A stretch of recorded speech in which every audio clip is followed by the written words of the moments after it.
ఓవరాల్గా చూస్తే ఇవాళ మనము ఉదయం అయితే తెల్లారింది, కానీ ఆ గొంతు మూగబోయింది. మొన్నటిదాకా కాగితం మీద కళాన్ని పట్టి జగాన్ని జాగృతం చేసిన ఆ కవి ఇకపైన ఆ గళాన్ని పూర్తిగా మూగబోయేలా చేసేశారు. ఇకపై మాయమైపోతున్న మనిషన్న వాడిని మరొకసారి తట్టి నిద్ర లేపే ఆ కవిత్వం కనిపించకపోవచ్చు. జై జై హే తెలంగాణ అంటూ తెలంగాణ రాష్ట్ర గీతాన్ని అందించడంతో పాటు తెలంగాణ ఉద్యమానికి తన రాగాలతో ఊపిరిలుదిన ఆ కవి ఇకపై కానరాకపోవచ్చు. కానీ ఆయన రాసిన రచనలు, ఆయన చేసిన వ్యాఖ్యలు మాత్రం తెలంగాణ రాష్ట్ర వ్యాప్తంగా, తెలంగాణ ఉన్నంతకాలం, భారతదేశం ఉన్నంతకాలం కూడా ఆ మాటలు మనకు వినిపిస్తూనే ఉంటాయి. మాయమైపోతున్నాడు మనిషి అన్న వ్యక్తి అదే తల్లికి సంబంధించిన విషయాన్ని తన పదాలతో కూర్చినప్పుడు ప్రతి ఒక్కరూ కన్నీళ్లు పెట్టుకున్నారు. అక్కడితోనే ఆగలేదు. అసువులు బాస్తున్న ఎంతోమంది తెలంగాణ ఉద్యమ వీరులను తన గొంతుతో నివాళి అర్పించిన విధానాన్ని కూడా ప్రతి ఒక్కరు గుర్తు చేసుకుంటున్నారు.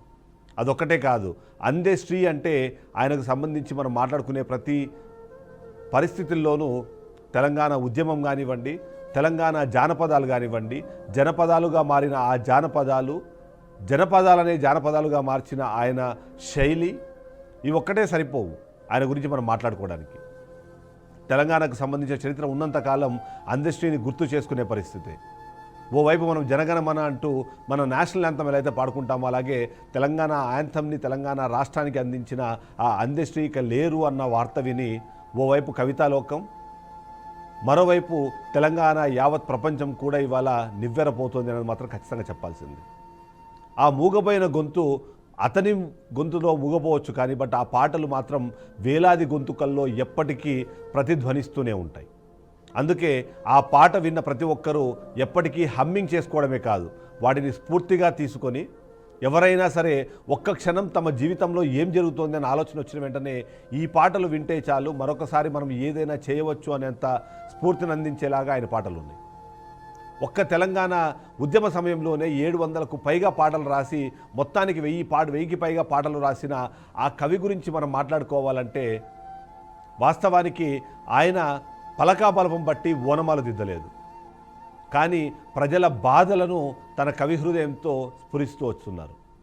కాగితం మీద కలం పెట్టి తను రాయడం నేర్చుకోలేదు, కానీ అదే కాగితం పైన ఈ ప్రజల జీవితాలు మార్చాలంటే జరగాల్సిన తంతుకు సంబంధించి అక్షరాలుగా తీర్చిదిద్దిన పరిస్థితి మనకు కనిపిస్తోంది.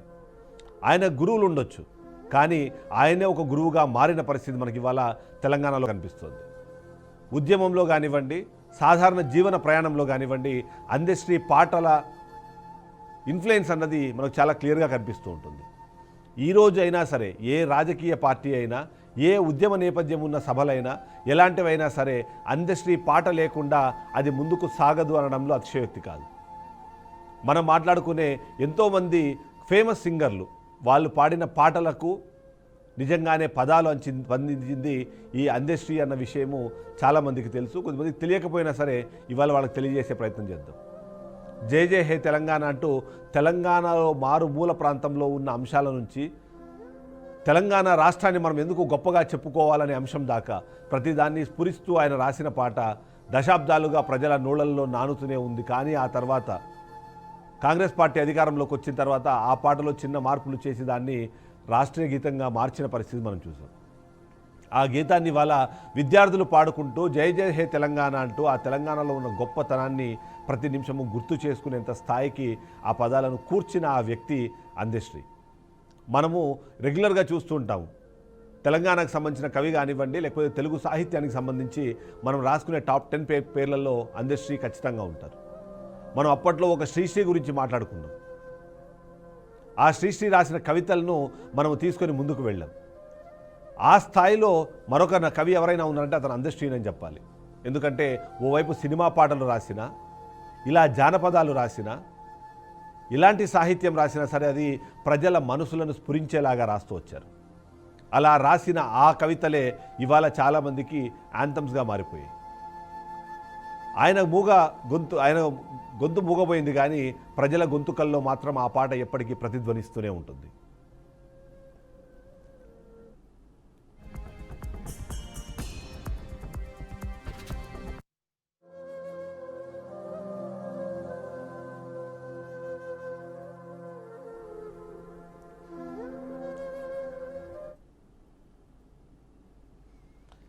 మనిషి అన్నవాడు మాయమైపోతున్నాడు అన్న పాడిన అదే గొంతుక ఇవాళ జై జై హే తెలంగాణ అంటూ తెలంగాణ ప్రజలందరినీ ఎప్పటికప్పుడు తట్టిలేపుతూనే ఉంటుంది. రసమై బాలకృష్ణ గారు మనతో పాటు ఉన్నారు. ప్రముఖ నాయకులు, రాజకీయవేత్త. అలాగే ప్రతి ఒక్కరికి తెలుసు అందేశ్రీ గారు రాసిన ఎన్నో పాటలకు ఆయన స్వరాన్ని అందించిన గొప్ప గాయకుడు. రసమై బాలకృష్ణ గారు ఒక్కసారి గుర్తు చేసుకోవాలి, ఎందుకంటే అందేశ్రీ గారితో మీకున్న అనుబంధం కానివ్వండి, ఆ పదాలను మీ స్వరంతో ప్రజలకు తీసుకెళ్లిన నేపథ్యం మీకు ఉంది. ఒక్కసారిగా ఆలోచిస్తే ఏమనిపిస్తుంది మీకు?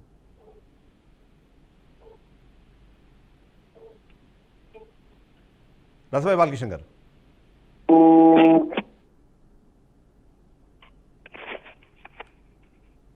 రసమై బాలకృష్ణ గారు.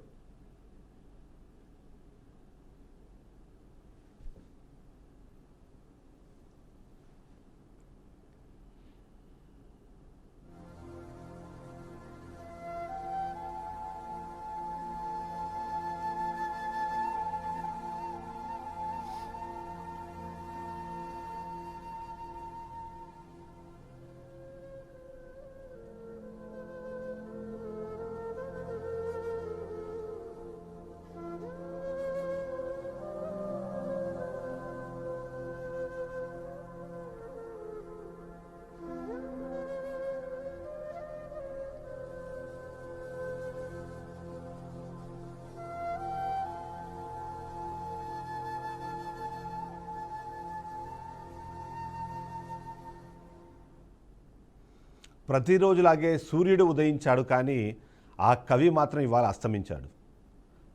ఆగిపోతున్న ఆ గుండె చివరి క్షణం వరకు రాష్ట్రం గురించి ఆలోచించింది, రాష్ట్రంలో ఉన్న ప్రజల భరోసా గురించి ఆలోచించింది.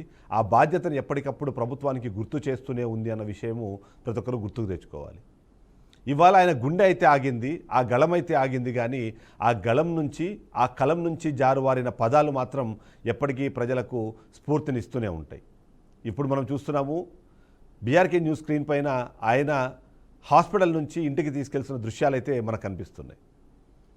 ఇప్పటికే రాష్ట్ర ప్రభుత్వము ఆయనకు సంబంధించి అంటే కీలకంగా రెండు అంశాల గురించి మాట్లాడుకోవాలి. మొదటిది, తెలంగాణ ఉద్యమంలో ఆయన పోషించిన పాత్ర, ఆయన పాట పోషించిన పాత్ర, దాన్ని గుర్తు చేసుకొని రాష్ట్ర గీతంగా గుర్తించడంతో పాటు ఇవాళ ఆయన అంత్యక్రియల్ని కూడా అధికారిక లాంఛనాలతో జరపాలని కూడా నిర్ణయించుకుంది. దానికి సంబంధించి ఇప్పటికే సిఎస్కు ఆదేశాలు కూడా ఇచ్చినట్టుగా మనకు సమాచారం అందుతోంది.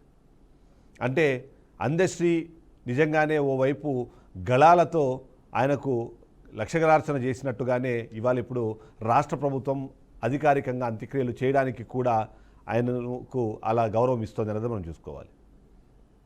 గత కొంతకాలంగా ఆయనకున్న అనారోగ్య కారణాలు కానివ్వండి, అనారోగ్య తర్వాత ఆయన వ్యవహరిస్తున్న తీరుకు సంబంధించి కొన్ని బ్రేకింగ్స్ అయితే మనకు అందుతున్నాయి. గత కొంతకాలంగా ఆయన అనారోగ్యంతో బాధపడుతున్నారు. అయితే ఎంతో మొక్కవోని ఒక దీక్షతో ఆయన ముందుకు వెళ్తే పరిస్థితిలో ఆయన మెడిసిన్ కూడా వాడడం మానేశారు అని చెప్తున్నారు. ఏది ఏమైనా సరే ఇవాళ ఆ గొంతు అయితే ఆగిపోయింది. ఆ కవి కలమిక పైన సిరా చుక్కల్ని రాల్చే అవకాశమే లేదు.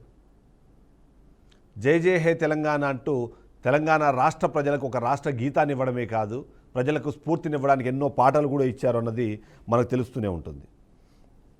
అందులో ముఖ్యంగా ఆయనకు సంబంధించి కొన్ని పాటలు మనం ఖచ్చితంగా గుర్తు చేసుకోవాల్సిన అవసరం అయితే మనకు కనిపిస్తుంది. అందులో ఒగ్గు కథలు, ఒగ్గు పాటలు కూడా ఆయన కథ నుంచి వచ్చాయి. తెలంగాణ జానపద కళారూపం ఒగ్గు కథలను ఆయన సజీవంగా చిత్రీకరించేందుకు పాటలు పాడారు. ఆయన జానపద సాంస్కృతిక గుర్తింపునకు కూడా ఈ పాట చాలా కీలకంగా మారింది అని చెప్తూ ఉంటారు. ఒగ్గు కథలు, ఒగ్గు పాటలు, ఒక్కడైన గొంతుకలు అంటూ ఆయన రాసిన ఆ పాట ఏదైతే ఉందో ఇప్పటికీ కూడా అది ఒక మంచి ఎగ్జాంపుల్గా ఒగ్గు కథలను కానివ్వండి, ఆ పాటలను కానీ గుర్తు చేసుకునేందుకు ఒక సందర్భాన్ని క్రియేట్ చేస్తూ ఉంటుంది. నీలాల నీడలో నింగి నేలకు అంటూ ప్రకృతి సౌందర్యాన్ని, ఆకాశం భూమి బంధాన్ని వర్ణించేలాగా ఓ లలిత గీతం కూడా ఆయన రాశారు.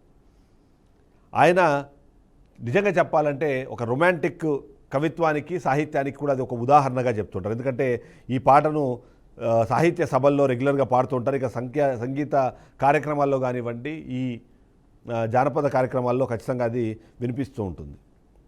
ఇక మాతృత్వము, బాల్యము, గ్రామీణ జీవనాన్ని ఆవిష్కరించే ఓ భావుక పాట కూడా ఉంటుంది. అమ్మఒడి మీద అడుగుపెట్టిన అనే ఈ పాట ఏదైతే ఉందో అది పల్లెటూరి బాల్య జ్ఞాపకాలని ఎప్పటికప్పుడు గుర్తు చేస్తూ ఉంటుంది. అంతేకాకుండా ఆయన స్వీయ అనుభవానికి కూడా అది ఒక కవిత్వ ప్రతిరూపంగా కూడా ఆయన చెబుతూ వస్తుంటారు. అందుకే అమ్మ ఒడి మీద అడుగు పెట్టిన అనే పాట ఏదైతే ఉందో అది ఎప్పటికీ మనకు వినిపిస్తూనే ఉంటుంది. నేను ఇంతకుముందే చెప్పినట్టుగా తెలంగాణ ఉద్యమంలో ఎంతోమంది అసూలు బాశారు, ఎంతోమంది భాగస్వాములుగా మారారు. స్టూడెంట్స్ కానివ్వండి, ఎవరైనా సరే వాళ్ళందరి గురించి మాట్లాడే క్రమంలో బండి ఎక్కిన బండారు అంటూ ఒక పాట ఆయన పాడారు. అది తెలంగాణ ఉద్యమంలో రైతులు ఎవరైతే ఉన్నారో ఆ రైతులకు సంబంధించిన భాగస్వామ్యాన్ని ఇక్కడ చెప్తుంటుంది. బండారు అంటే బండి ఎక్కిన రైతు అంటూ దానికి అర్థం.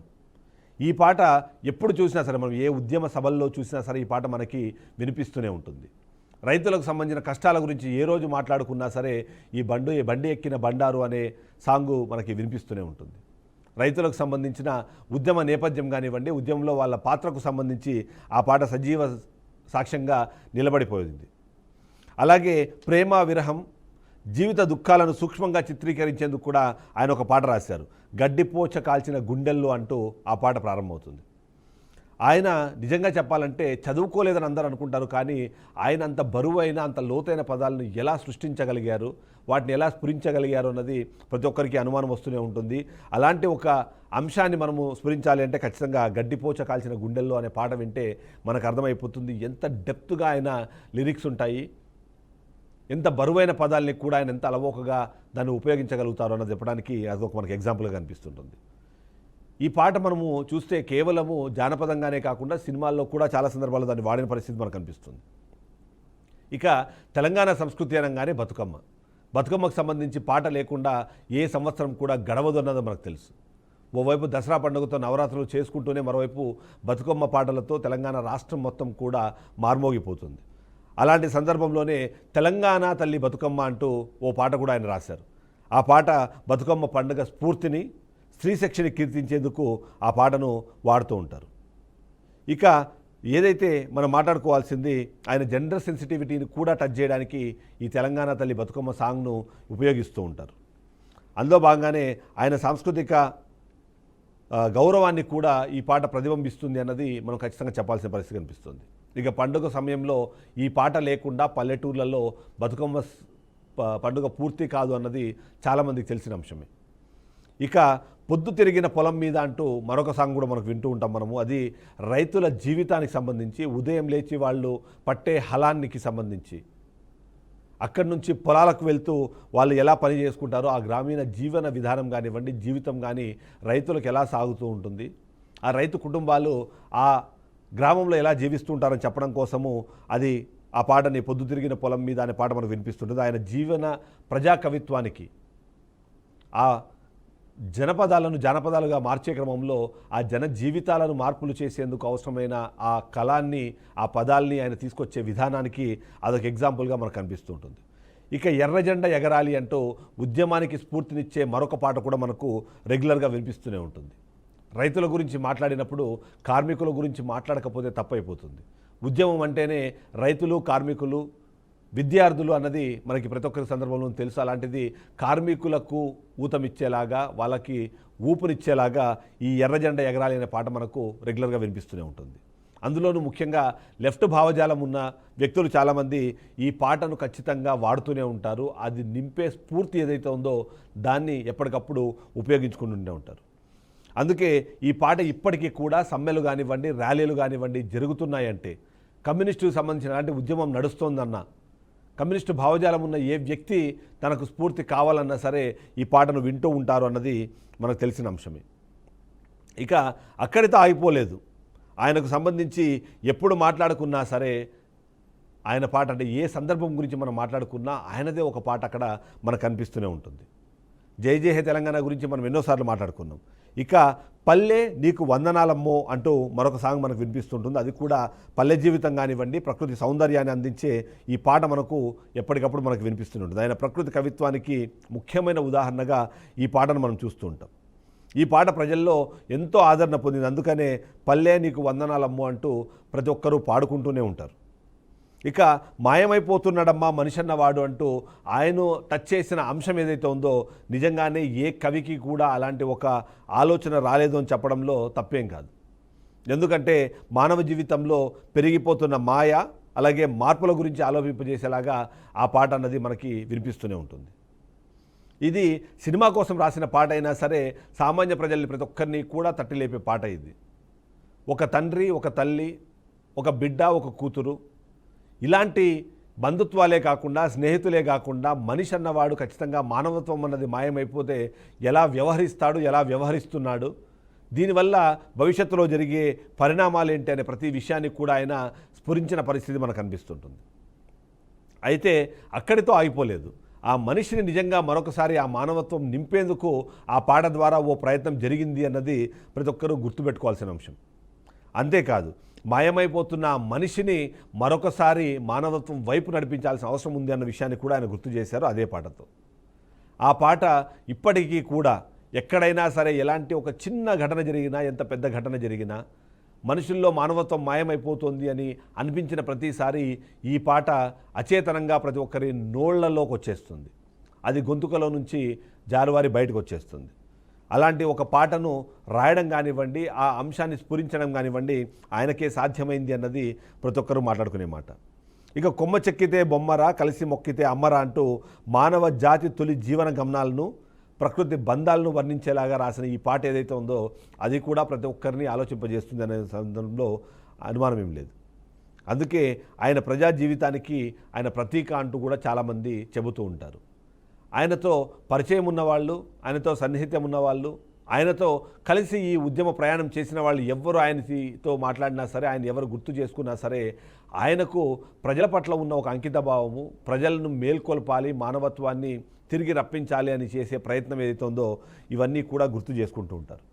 అందులో భాగంగానే ఏమి చేసినా, ఎలా అనుకున్నా, ఏ ప్రభుత్వాలు మారినా, ఏ రాజకీయ నాయకులైనా సరే ప్రతి ఒక్కరూ కూడా ఆయన గురించి చాలా గొప్పగా చెబుతూనే ఉంటారు. సరే, రాజకీయాల్ని పక్కన పెడితే ఇప్పుడు కూడా మనం చూసాము కేసీఆర్ కానివ్వండి, అలాగే బీఆర్ఎస్ పార్టీకి సంబంధించి ఎంతోమంది నాయకులు ఆయన మృతికి సంతాపం తెలుపుతూ ఇప్పటికే సోషల్ మీడియా ప్లాట్ఫామ్స్ మీద వాటి మీద వాళ్ళ అనుబంధాన్ని, ఆయనతో ఉన్న ఎక్స్పీరియన్సెస్ని కూడా వాళ్ళు చెప్పుకుంటూ ఉన్నారు. ఎవరు ఆయన గురించి తెలిసినా సరే ఆయన గురించి ఇవాళ మాట్లాడే పరిస్థితి ఉంది. అందుకే ఆయనకు కవికి చప్పట్లు దొరికితే సరిపోతాయంటారు. కానీ ఈయనకి చప్పట్లతో పాటు అమితమైన ప్రేమ దొరికింది, అనంతమైన ఒక అభిమానం దొరికింది. అలాంటి ఎంతోమంది అభిమానులను సంపాదించుకున్నారు అందశ్రీ అనే దాంట్లో మనకు అనుమానం ఏం లేదు.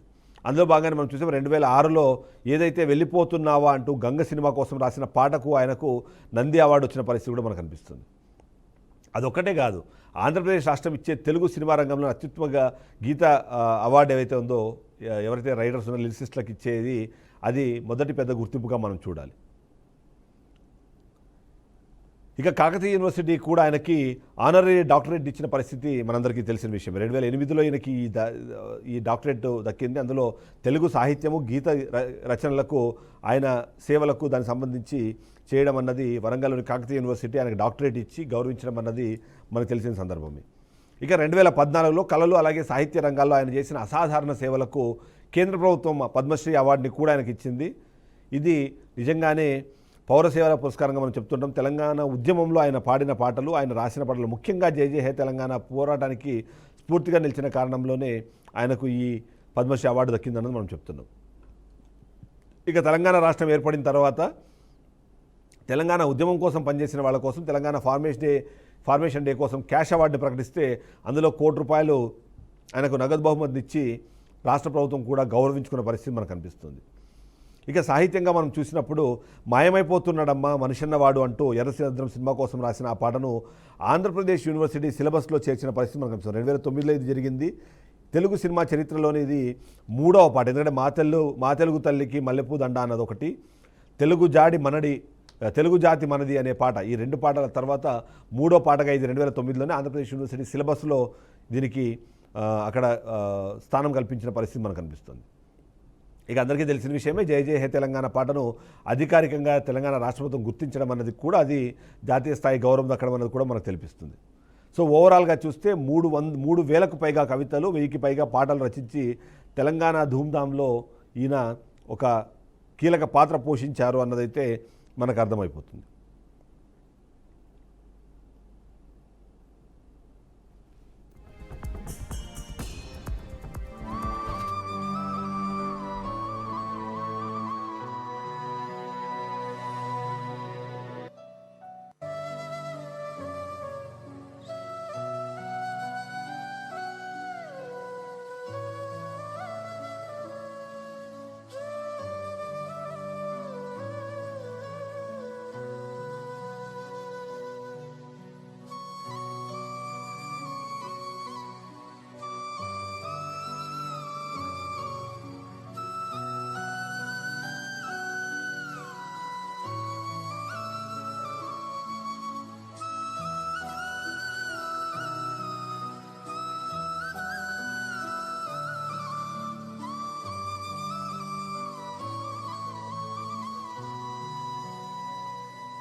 తెలంగాణ సాహిత్య లోకానికి, తెలుగు సాహిత్య లోకానికి, అలాగే ప్రజల గుండెలకు తీరని లోటును మిగులుస్తూ అందశ్రీ ఇవాళ చివరి శ్వాస తీసుకున్నారన్న విషయం మనకు తెలుసు.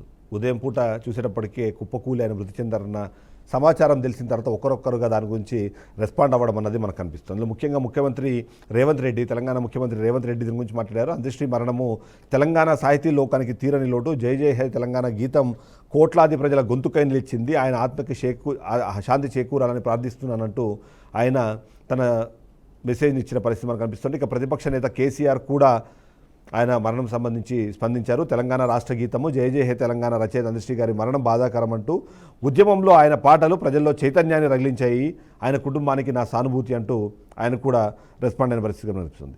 ఇక మాజీ డిప్యూటీ సీఎం బట్టి విక్రమార్క కూడా అందశ్రీ మరణం సాహితీ వనంలో మహావట వృక్షం కూలిపోయినట్టు, జయ జయ హే తెలంగాణ ప్రజల ఆవేదనకు ప్రతిబింబం, ఆయనతో పంచుకున్న ఆలోచనలు మరవలేనివి, ఓం శాంతి అంటూ ఆయన కూడా రెస్పాండ్ అయిన పరిస్థితి కనిపిస్తుంటే, మరోవైపు కోమటిరెడ్డి వెంకటరెడ్డి తెలంగాణ కాంగ్రెస్ పార్టీ నాయకులు అలాగే తెలంగాణ మంత్రి చూస్తున్నాం. అందశ్రీ గారు అత్యంత ఆప్తుడు, తెలంగాణ ప్రజల్లో జనచైతన్యం, జాతీయ చైతన్యం రగించడంలో ఆయన పాత్ర అమోఘం, మరణం మొత్తం సమాజానికి తీరని లోటు, ఆత్మకు శాంతి కలగాలని కోరుకుంటున్నాను అంటూ ఆయన చెప్తే, అలాగే మరో మంత్రి పొంగులేటి శ్రీనివాసరెడ్డి కూడా రెస్పాండ్ అయ్యారు. తెలంగాణ ఆత్మకు స్వరాన్ని ఇచ్చిన గొప్ప వాగ్గేయకారుడు, జై జై హే తెలంగాణ ఉద్యమానికి ప్రేరణ, గెలుపుకు చిహ్నం అంటూ ఆయన పదాలు అమరత్వం పొందాయి అంటూ కూడా ఆయన స్పందించిన పరిస్థితి మనకు కనిపిస్తుంది.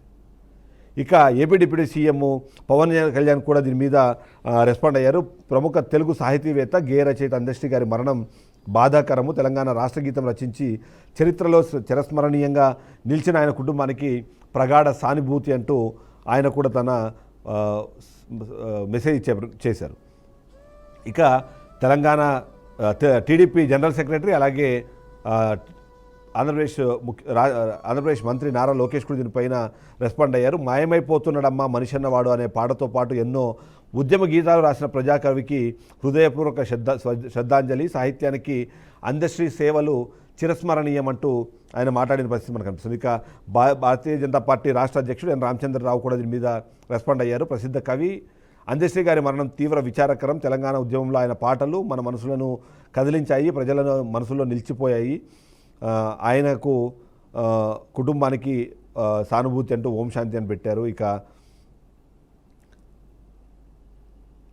కాంగ్రెస్ ఎంపీలు కానివ్వండి, సాహితీవేత్తలు ముఖ్యంగా గొడ్లకవి గుమ్మడి శ్రీనివాస్ కూడా దీని మీద రెస్పాండ్ అయ్యారు. ఆయన అందశ్రీ గారు ప్రకృతి, ప్రజల గొంతుక, ఆయన మరణం సాహిత్యానికి భారం అంటూ ఆయన చెప్పారు.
మనం చూస్తూనే ఉన్నాము. ఉదయం ఈ సమాచారం తెలిసిన వెంటనే ప్రతి ఒక్కరూ కూడా ఆయన మరణానికి సంతాపం తెలియజేస్తూ వాళ్ళు మెసేజెస్ ఇచ్చే ప్రయత్నం చేస్తున్నారు.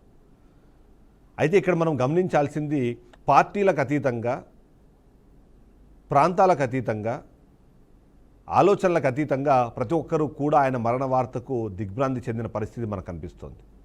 ఎందుకు అంటే ఆంధ్రప్రదేశ్ రాష్ట్రానికి సంబంధించి ఉమ్మడి రాష్ట్రంలో ఉన్నప్పుడు మనం చూస్తూనే ఉన్నాము. తెలంగాణ రాష్ట్రానికి ఆ ఉద్యమానికి ఒక దిశ నిర్దేశించే క్రమంలో ఎందరో కవులు తమ పాటలను, తమ కవిత్వాలను, తమకు సంబంధించిన ఆలోచనలను ప్రజల్లోకి తీసుకెళ్లే ప్రయత్నం చేశారు. అలాంటి దాంట్లో ఖచ్చితంగా అందశ్రీ కూడా ఒకరు.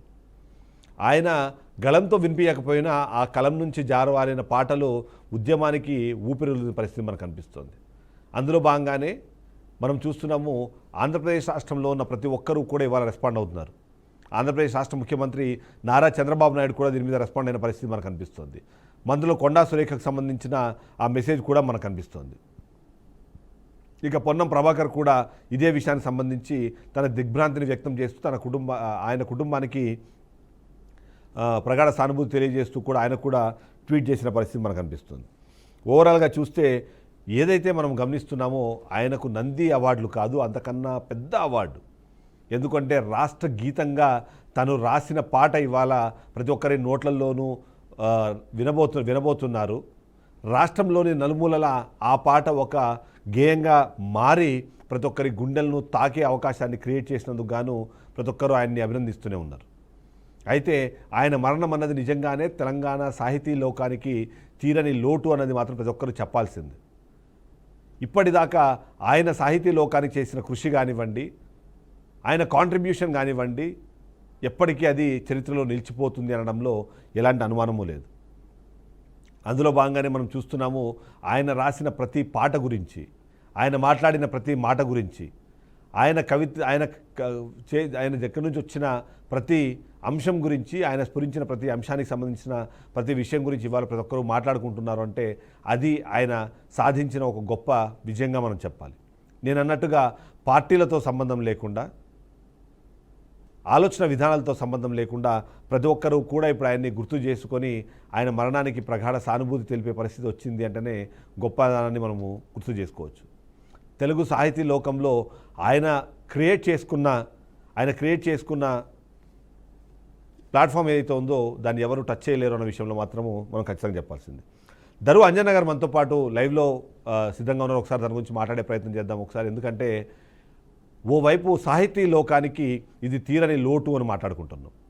అదే సందర్భంలో దరు అంజన్ గురించి కూడా మనం మాట్లాడుకోవాల్సింది. ఎందుకంటే ఆయన ఈ సాహితీ సహోదరుడుగా ఉంటారు, ఆయనతో కలిసి పనిచేశారు, ఆయనతో మంచి సాన్నిహిత్యం ఉంది. కాబట్టి అంజన్ గారు నమస్తే.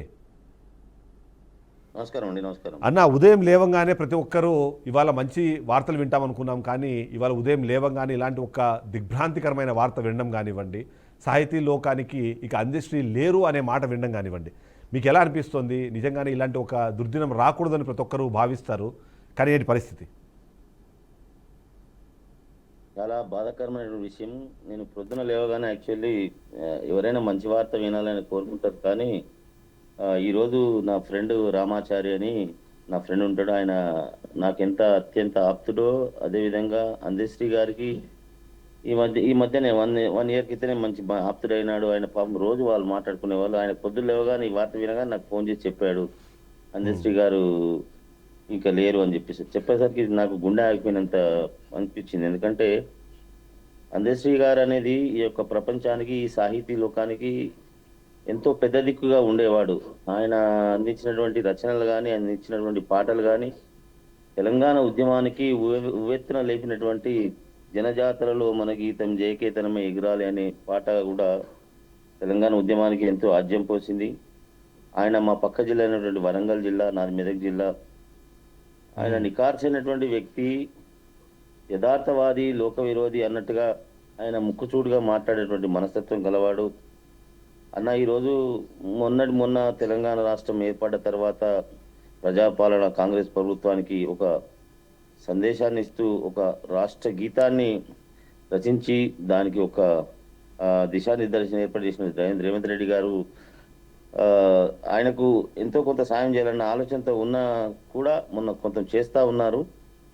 కానీ అది కూడా అనుభవించకుండా ఆయన వెళ్ళిపోవడం అనేది నిజంగా చాలా తీరని లోటుగా, ఇది కళాలోకానికే, కళాకారులకే, సాహితీవేత్తలకు సాహితీ లోకానికి కూడా తీరని లోటని ఒక పెద్ద దిక్కును కోల్పోయామని మొన్నటికి మొన్ననే గద్దరన్నను కోల్పోయాము.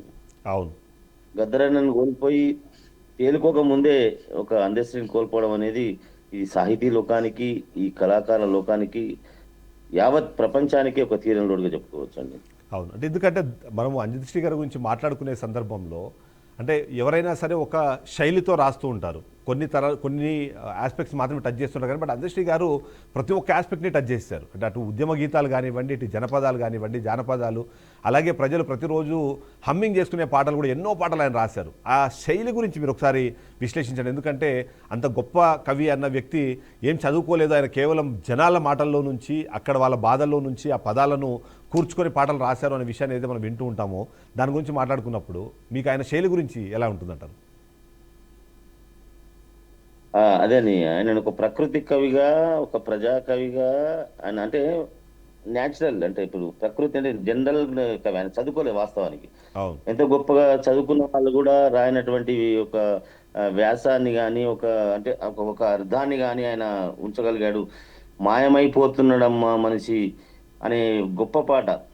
మనిషి అన్నవాడు మచ్చుకైనా కానరాడు, మానవత్వం ఉన్నవాడు అని ఎంత గొప్ప పాట రాసినటువంటి ఆయన మాకు అంటే నేను చిన్నతనంలో ఉన్నప్పుడు అల్లి అల్లి బిల్లి అంగుర తోట, నేను పాడుకుంటా పోయేటి పల్లె బాట, పల్లె బాటల్లా పోతుంటే పల్లె బాట, నేను మిల్లంగా చేరాలి సిద్దిపేట, బాటల్లో పోతుంటే పల్లె బాట, నేను మిల్లంగా చేరాలి సిద్దిపేట. పద్మాపురం కాడ చెరుకు తోట, చెరుకు తోటల్లా పోతుంటే పల్లె బాట, చెరుకు ప్రజ్ఞాపురం కాడ చెరుకు తోట, చెరుకు తోటల్లా పోతుంటే పల్లె బాట, పల్లె బాటల్లా పోతుంటే పల్లె బాట, నేను మిల్లంగా చేరాలి సిద్దిపేట. అంటే ఇటువంటి జానపద గీతాలతోటి పరిచయమైనటువంటి ఆయన జనజాతరలో మన గీతం, మాయమైపోతుండడం అనే ఒక గొప్ప గొప్ప పాటలు మనకు అందించి, అదే విధంగా ఒక రాష్ట్రానికి జయ జయ హే తెలంగాణ జననీ జయ కీర్తనం అని ఒక గొప్ప పాటను అందించినటువంటి ఖ్యాతి, ఆ విశిష్టత, ఆ గొప్పతనము అందశ్రీ గారికి మాత్రమే. ఆయన వినూత్నమైనటువంటి శైలి అనేది వాస్తవానికి. ఆయన ఏ పాట రాసినా కానీ ప్రజల కొరకే రాస్తాడు, ప్రజల గురించే రాస్తాడు, ప్రజల కోణంలో రాస్తాడు. ఒక ఆ అంటే బీదరికాన్ని, ఒక అస్తిత్వాన్ని కోల్పోతున్న జాతికి అస్తిత్వాన్ని కల్పించాలనేటువంటి ఉద్దేశంతో ఆయన పాటలు ఉంటాయి. నికార్సైనటువంటి వ్యక్తి, చాలా గొప్పోడండి ఆయన. అవును.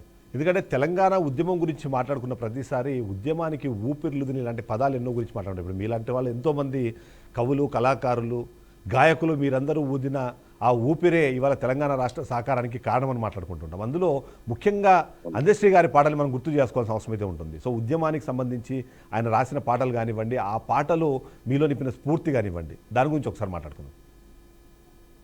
అవునండి, ఆయన గొప్ప. ఇప్పుడు ఇంతకుముందు నేను చెప్పాను కదండి, ఆయన జనజాతరలో మన గీతం జయకేతనమే ఎగిరాలని ఒక గొప్ప పాటను తెలంగాణ ఉద్యమానికి ఊపిరిచ్చినటువంటి చరిత్ర. ఇంకో గొప్పతనం ఏంటంటే తెలంగాణ ధూమ్ధామ్ అనేది తెలంగాణ రావడం లోపల ఒక క్రియాశీలకమైనటువంటి పాత్ర వహించినటువంటి వైనం మనకు కనిపిస్తా ఉంది. ధూమ్ధామ్ అంటేనే తెలంగాణ, తెలంగాణ అంటేనే ధూమ్ధామ్, ఆట పాట అంటేనే తెలంగాణ. కళాకారులు లేనిది తెలంగాణ రాలేదు వాస్తవం చెప్పాలంటే. కామారెడ్డి లోపల ధూమ్ధామ్ అంతర్కుల నాగరాజు ఆధ్వర్యంలో జరుగుతున్నటువంటి తరుణం లోపల, అంటే చింతస్వామి అన్న దానికి స్క్రిప్ట్ చేసినప్పుడు అంతర్కుల నాగరాజు ఆధ్వర్యంలో జరుగుతున్నటువంటి ఆ కామారెడ్డి దాంట్లో గోరటి వెంకన్న, ఈ అందశ్రీ మాత్రమే ఒక గొప్పటువంటి అక్కడ పాటలను అందించి అప్పటికప్పుడు పాటలు రాసి అందించినటువంటి కోణాలు మనకు కనిపిస్తా ఉన్నాయి. అంటే తెలంగాణ ధూమ్ధామ్ సృష్టికర్తలలో ప్రారంభించడం లోపల, ఒక పాత్ర వహించడం లోపల అందశ్రీ గారు కూడా ఒకటి అని చెప్పుకోవచ్చు. బొమ్మ చెక్కితే బొమ్మరా బొమ్మ అని ఆమె ఒక కోది మొక్కితే అమ్మరా అని ఆ పాట కూడా ఆయన అందించినటువంటి దాఖలాలు మన దగ్గర ఉన్నాయి. అంటే తెలంగాణ ఉద్యమంలో చాలా గొప్ప పాత్ర వహించిన వాడు అందశ్రీ. అదేవిధంగా ఆయనకు అరుదైనటువంటి గౌరవాన్ని కూడా తెలంగాణ ప్రభుత్వం, కాంగ్రెస్ ప్రభుత్వం ఆయనకి ఇచ్చింది, ఆయనను గౌరవించింది, ఆయనకు సహాయ సహకారాలు కూడా అందించింది. ఆయన రచించిన గీతాన్ని కూడా రాష్ట్రీయ గీతంగా ఆ రోజు మనం ఆ రాష్ట్రీయ గీతాన్ని మ్, పాడుతున్నటువంటి తరుణం లోపల అంటే నేను చూశాను అక్కడ అవును, అవును. జింకానా మైదానంలో జరుగుతున్నటువంటి అప్పుడు ఆయన ఎంతో భావోద్వేగానికి గురైంది. అంటే ఒక నిమ్న కులాలు అంటే ఒక మాదిగ జాతికి సంబంధించిన కులంలో పుట్టిన వాడికి ఈ ఈ దేశంలో గాని, ఈ రాష్ట్రంలో గాని, ఈ యొక్క అణగారిన కులాలకు ఒక అరుదైన గౌరవం దక్కడం అనేది చాలా కష్టం ఆయన వాస్తవం. కానీ రేవంత్ రెడ్డి గారు అలా ఆలోచించకుండా ఆయనను తీసుకెళ్లి ఆయన పాటని ఒక అరుదైనటువంటి గౌరవం ఇచ్చినప్పుడు, ఆ పాట కొన్ని లక్షల మంది మధ్యల, కొన్ని కోట్ల మధ్యన ఆవిర్భవించినప్పుడు ఆయన భావోద్వేగానికి గురైపోయి ఆయన ఒక అంటే ఆనంద బాష్పాలు అనుకుందామా, దుఃఖం అనుకుందామా ఏం తెలియదు కానీ ఆ వీడియో చాలా వైరల్ అయినటువంటి వైనం కూడా మనకు కనిపిస్తా ఉన్నది. అవును. ఆ అంత గొప్ప కవిని మనం కోల్పోవడం నిజంగా నాకు మాటలు కూడా రావట్లేదు వాస్తవానికి. ఇప్పుడు నేను అక్కడికి వెళ్ళాలా, ఇప్పుడు అక్కడికి వెళ్ళిన తర్వాత చాలా అధికార లాంఛనాలు నేను గెట్ చేసిన యాక్చువల్ ఆయన అధికార లాంఛనాలతో కంపల్సరిగా ఆయనకు అంత్యక్రియలు చేద్దామని అంటే ఎవరు డిమాండ్ చేయకముందే ముఖ్యమంత్రి గారు అధికార లాంఛనాలతో అంత్యక్రియలు చేయాలని అన్నారు. వాస్తవానికి ఆయనకు ప్రభుత్వం కూడా ఎమ్మెల్సీ ఇస్తానని చెప్పి ఆఫర్ ఇచ్చింది వాస్తవానికి. ఓకే. ఆఫర్ ఇచ్చినా కానీ నాకు ఈ యొక్క అధికార ఇవన్నీ వద్దు, నేను చేయలేను, చాలా మంది చేసే వాళ్ళు బయట ఉన్నారు అని అన్నారు. మేము కూడా ఎప్పుడన్నా అన్న ఒక చిన్న పని చేద్దామే అంటే నేను రాజకీయాలకు నేను రాను, నేను ఎవరికి రికమెండ్ చేయను, నేను నాలాగానే ఉంటానని ఒక అంటే నిఖార్సైనటువంటి వ్యక్తి ఆయన గంటి అసలు మాటలు రావు. ఇంకో గొప్పతనం ఏంటంటే ప్రపంచంలో ఏ కవి కానీ ఏ యొక్క అంటే సామాజిక స్పృహ కలిగిన ఎవరైనా కానీ చేయని ఒక గొప్ప పని చేశాడు. ఏంటంటే ఎవరైనా ఒక పాట రాసినా కానీ, ఒక పుస్తకం తీసినా, ఒక వ్యాస సంకలనం చేసినా కానీ వాళ్ళు ఏం చేస్తారంటే గొప్ప గొప్ప కవుల నుంచి ఆ రచనలు తీసుకొని అందులో నిముడీకృతం చేసేసేసి ఒక వ్యాస సంకలనం తీసుకొస్తారు. కానీ అందశ్రీ గారు చేసినటువంటి గొప్పతనం ఏంటంటే నిప్పుల వాగు అనే ఒక గొప్ప పుస్తకాన్ని తీసుకొచ్చి అందులో వేల కొద్ది పాటలను తీసుకొచ్చాడు. అందులో నేను రాసినటువంటి ఒక 6 పాటలు కూడా అందులో ఉన్నవి. అంటే చిన్న చిన్న కవులను సైతం ఆయన దగ్గర తెచ్చి వాళ్ళ యొక్క రోల్ కూడా అందులో ఉండాలని చెప్పేసి అది ప్రపంచ చరిత్రలో కొన్ని వేల సంవత్సరాల పాటు ఆ పాటలు ఉండాలనే ఉద్దేశంతో కొన్ని నిప్పుల వాగానే ఒక పుస్తకాన్ని తీసుకురావడం జరిగింది. అందులో కొన్ని వేల పాటలు అందులో ఉంటాయి. అందులో వేల మంది రచయితలను కూడా బయట తీసుకొచ్చినటువంటి పేరు మన అందశ్రీ గారికి మాత్రమే దక్కుతుందండి. అంత గొప్ప కవి, అంత గొప్ప నిరాడంబరుడు, చాలా సింపుల్ గా ఉంటాడు. అసలు ఆయన మామూలు ఒక బస్తా సంచి చేసుకొని ఉస్మాన్ యూనివర్సిటీ చుట్టూ ఆ చెట్లతోటి అలై బలై చేసుకుంటా తిరిగేటువంటి వ్యక్తి మన అందశ్రీ గారు. ఎప్పుడు చూసినా ఉస్మాన్ యూనివర్సిటీ తిరుగుతాడు బస్సు, ఎక్కడికి వచ్చినా మామూలుగా ఒక ఆటోలో వచ్చేటువంటి వ్యక్తి. అంత సింపుల్ సిటీ, అంత గొప్ప కవైనా, అంత సీఎంతో అటువంటి గొప్ప సంబంధాలు ఉన్నా కానీ సింపుల్ సిటీ మెయింటైన్ చేసేవాడు. పాపం ఈ మధ్యనే మన గట్కేశ్వర్ దగ్గర ఒక గృహాన్ని అంటే ఇన్ని సంవత్సరాల తరపున అక్కడ 64 ఇయర్స్ టైంలో కూడా ఆయన నేను నా పిల్లలకి ఏం అందించలేకపోయినా, నా పిల్లలకి నేను ఏం చేయలేకపోయినా, అది ఒక కళాకారుని ఉన్నవాడు ఎవడు దేకడు, ఎవడు దగ్గర తీయడు, అంటే కళాకారులు అంటే ఒక సమాజంలో అటువంటిది ఉంటది అని నాకు ఎప్పుడు చెప్పేవాడు అన్నమాట. మనము ఏదో కొంచెం ఒక వ్యాపారం చేసుకోవాలరా, ఏదో ఒక పని చేసుకోవాలా, కళాకారులు మాత్రం మనం బతకడం కష్టమని చెప్పినటువంటి వాడు మన అందశ్రీ. ఆయనకు రామాచార్య అని నా ఫ్రెండ్ ఉంటాడు ఒక ఆయన. రామాచార్య ఒక ఫ్రెండ్ పాపం ఆయనకు ఆయన నిర్మిస్తున్నాడు గృహానికి ఒక దర్వాజా ఏదైతే గోపురం ఉంటుంది లోపలికి వెళ్ళేది ఉంటుందో ఆయన గిఫ్ట్ గా ఇచ్చాడు మొన్న. నేను నాకు మంచి ఫ్రెండ్ అనమాట. ఆయన కూడా ఇవ్వడం అంటే ఈయన యొక్క కవితను ఈయన యొక్క శైలిని ఆయనకు నచ్చి ఆయనకు గిఫ్ట్ గా ఇవ్వడం జరిగింది. ఆ కట్టుకున్న గృహం లోపల కూడా పాపం ఈయన అక్కడికి వెళ్ళలేకపోయాడు. ఇంకా అంటే పోవడం అనేది కవులకు కేవలం చప్పట్లు, కాస్త పొగడ్తలు, నిజంగానే ఆ కవిత్వానికి సంబంధించిన ఒక మంచి గుర్తింపు ఇవి ఉంటే సరిపోతాయి అనుకుంటారు తప్ప డబ్బులో ఆదాయమో లేకపోతే దాని నుంచి లాభాలు అన్నది ఎవరు మీరు ఆశించరు, అటువైపుగా వెళ్ళరు. అందులో ఇది ఇంకా మరి కాస్త ఇంకొక స్టెప్ పైకి ఎదిగినట్టుగా మనం అనుకోవాలి. ఎందుకంటే ఈయనకి కొన్ని పాయింట్స్ మనకు గుర్తు చేసుకుందాం. చెయ్యెత్తి అంటే పిడికిలి బిగించి కొట్లాడాలని స్ఫూర్తినిచ్చిన, వేలెత్తి ప్రశ్నించాలని గుర్తు చేసిన, చెయ్యి చాచి చెయ్యి చూపించి మీరేం చేస్తున్నారో ఆలోచించండి అని చెప్పినా సరే ఇన్ని శైలులు ఒకే కవిలో సాధ్యపడడం అన్నది చాలా అసాధారణమైన ఒక పరిస్థితి. ఆ శైలిని మీరు ఎలా చూస్తారు? ఎందుకంటే మీరు అన్నట్టుగా జానపదాలు ఆయన దగ్గరే ఉన్నాయి, పల్లె పాటలు ఆయన దగ్గరే ఉన్నాయి. అమ్మ వాళ్ళను గుర్తు చేసుకుంటున్నారు. బంగారు బతుకమ్మకు సంబంధించిన గుర్తింపులు ఉన్నాయి. ఎర్ర జెండా ఎగరాలి అంటూ పాటలు ఉన్నాయి. అలాగే జై జై హే తెలంగాణ లాంటి ఒక గొప్ప రాష్ట్ర గీతాన్ని ఇచ్చిన ఆ వ్యక్తి, ఆ శైలి, దాన్ని ఒకసారి గుర్తు చేసుకుంటారు. అసలు మీరు అంటే యాజ్ ఏ కవిగా మీ దగ్గర అలాంటి లిరిక్స్ వచ్చినప్పుడు, ఒక రైటర్గా అలాంటి లిరిక్స్ ఒక మనిషి ఆలోచన నుంచి బయటకు వచ్చినప్పుడు ఏమనిపిస్తుంది మీకు అసలు? అంటే ఈయన ఒక అంటే ఇల్లు కట్టేటువంటి మేస్త్రి. ఆయన మేస్త్రి అంటే ఐడియా ఉంది మీకు తెలుసు. అవునవును. లేబర్ అక్కడి నుంచి వచ్చినటువంటి సిద్దిపేట జిల్లాకు సంబంధించిన, వరంగల్ జిల్లాకు సంబంధించినటువంటి వ్యక్తి. అక్కడి నుంచి వచ్చి ఒక రాష్ట్ర గీతాన్ని రచించే స్థాయికి వెళ్ళాడంటే ఆయన ప్రస్థానం ఎంత గొప్పదో మనము ఆలోచించుకోవాలా. అంటే ఆశించడము అనేది ఆయన అసలు ఆయన పుట్టుకలో లేదు. ఆయన ఎప్పుడు ఆశించలేరు వాస్తవానికి. ఆశించాలంటే ఇప్పుడు మన దగ్గర చాలా మంది కవులు ఉన్నారండి. ఇప్పుడు మొన్న 9 మందికి అవార్డులు ఇచ్చిండ్రు, ప్రభుత్వం వాళ్ళను చూసింది. అందులో చాలా మందిని తీసుకోవచ్చు. వాళ్ళు ఎంత ధనవంతులుగా ఉన్నారు, గొప్ప గొప్ప విలాసవంతమైనటువంటి జీవితాన్ని కొంతమంది మాత్రమే అవునవును. గడుపుతున్నారు. కానీ అందశ్రీ అనుకుంటే అంతకంటే గొప్పగా కూడా బతకొచ్చు. కానీ ఎవరిని కూడా ఆశించలేదు. నేను చెప్తున్నా కదండి, ఇప్పుడు నేను ఆయనకి ఎమ్మెల్సీ ఇస్తానని చెప్పేసి కాంగ్రెస్ ప్రభుత్వం ఆఫర్ ఇచ్చింది. కానీ నాకు ఎమ్మెల్సీ కానీ ఈ పదవులు నాకు వద్దని చెప్పేసి ఆయన దూరంగా ఉన్నాడు. అది ఎమ్మెల్సీ కావాలనుకుంటే ఆయన ఎప్పుడో ఎమ్మెల్సీ అయ్యేటోడు, ఆ ఇండ్లు ఎప్పుడో కట్టుకున్నప్పుడు విలాసవంతమైన అవసరం అనుకుంటే జూబ్లీస్ లో కూడా ఆయన జీవించేవాడు. కానీ నేను ప్రజల వైపే ఉంటాను, నేను ఈ కవులు కళాకారులతోనే కలిసి ఉంటాను అని చెప్పేటువంటి గొప్ప గుణం కలిగినటువంటి వాడు మన అందశ్రీ. ఆయన ఇంకంటే ఆయన అన్ని ఇప్పుడు చిన్నప్పటి నుంచి కష్టపడుతూనే వచ్చేసేసి హైదరాబాద్ లో లాలాపేటలో సెటిల్ అయ్యాడు. వాళ్ళకి 2 పిల్లలు అనుకుంటా. వాళ్ళు కూడా కొంచెం ఉద్యోగాలు చేస్తూ జీవిస్తున్నారు. ఇప్పుడు కొంచెమైనా సుఖపడతాము అనే టైం వచ్చేసరికి ఆయనను ఆ దేవుడు అనేవాడు తీసుకెళ్లడం అనేది నిజంగా బాధపడే. ఇది కళాలోకానికి తీరని లోటు, ప్రపంచానికి కూడా తీరని లోటుగా భావిస్తున్నామండి. ఎందుకంటే అటువంటి కవి మళ్ళీ పుట్టడం నేను అనుకుంటున్నా జనాలు. ఎందుకంటే అంత నికార్సుగా ఎవరన్నా ఇప్పుడు ఏముంటుందంటే ఈ రోజులలో ఎవరైనా కనబడితే వాడిని జోకడము, వాని గురించి గొప్పగా మాట్లాడడము, వాడు వెళ్ళిన తర్వాత మళ్ళీ తిట్టడము, అంటే ఇంత కామన్ గా అయిపోయింది అనమాట ఇప్పుడు. అటువంటి రోజులలో కూడా మనం ఏదైనా తప్పు చేసినా గానీ మన ముఖం మీదనే చెప్పేవాడు. మనం ఏమన్నా అడిగినా కానీ మన ముఖం మీద చెప్పిన, అంటే వీడు ఏమన్నా అనుకుంటాడేమో, వీడు ఇంకేమైనా బాధపడతాడేమో అని అనుకునేవాడు కాదు. ఇప్పుడు మనం ఆయన ముఖం మీద చెప్పినట్టు తత్వం. ఉదాహరణగా ఒక చిన్న కవి ఇప్పుడు ఈ రోజులలో ఏముందంటే ఒక పాట రాయగానే వాడు పెద్ద తోపునని అనుకుంటున్నటువంటి రోజులల్లో ఈయన ఇంత గొప్ప పాటలు రాసి ఒక రాష్ట్రీయ గీతాన్ని అందించినటువంటి వాడు కూడా, మేము ఇప్పుడు సభల సమావేశాలు జరుపుతుంటే ఆయన గెస్ట్ గా పిలిస్తే వచ్చేసేసి జనంలో కూర్చునేవాడు జనరల్ గా. మీకు తర్వాత వస్తే అని అంత సింపుల్ మెయింటైన్ చేసేవాడు. అంత గొప్ప వ్యక్తి. ఆయన గురించి ఎంత చెప్పినా తక్కువే. వాస్తవానికి ఇబ్బంది అనిపిస్తుంది. ఇప్పుడు మేము అక్కడికి వెళ్ళాలి. ఇప్పుడు వెళ్ళిన తర్వాత అంత్యక్రియలు ఈ రోజు అవుతాయని అనుకుంటున్నా. ఇప్పుడు లాలాపేటకి వెళ్ళాలని అనుకుంటున్నాం సార్. Thank you. అది మాట. ఎస్, అంటే మీరు ఇంకొక పాయింట్ చెప్పాడు ఫైనల్గా. అంటే కేసీఆర్ గారితో ఎంత సాన్నిహిత్యం ఉందో ఇవాళ రేవంత్ రెడ్డితో కూడా అంతే సాన్నిహిత్యం ఉన్న ఒక వ్యక్తి. అంటే మనం అనుకుంటే తెలంగాణ రాష్ట్రానికి సంబంధించిన టాప్ వ్యక్తులందరితో కూడా ఆయనకు నిజంగానే మంచి సాన్నిహిత్యం ఉంది. నిజంగానే ఆయన పిల్లలకి ఏదైనా చేయాలన్నా, ఆయన ఏదైనా పర్సనల్గా చేయించుకోవాలనుకున్నా సరే అవకాశం ఉండేది.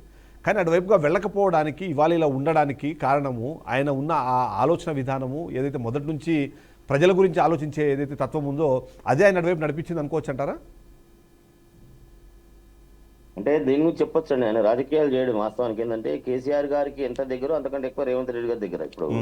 ఇప్పుడు అధికారంలో ఉన్నటువంటి కాంగ్రెస్ పార్టీ ఏదైతే ఉందో, ఇప్పుడు ప్రతిపక్షంలో ఉన్నటువంటి నిన్న పాపం హరీష్ రావు గారి తండ్రి సత్యనారాయణ గారు మృతి చెందిన తర్వాత మొన్న దశదిన కర్మ రోజు కూడా అన్నగారు రావడం జరిగింది. అంటే జస్ట్ 2 days బిఫోర్ అంతే అక్కడికి రావడం జరిగింది, సంతాపం వ్యక్తం చేయడం జరిగింది.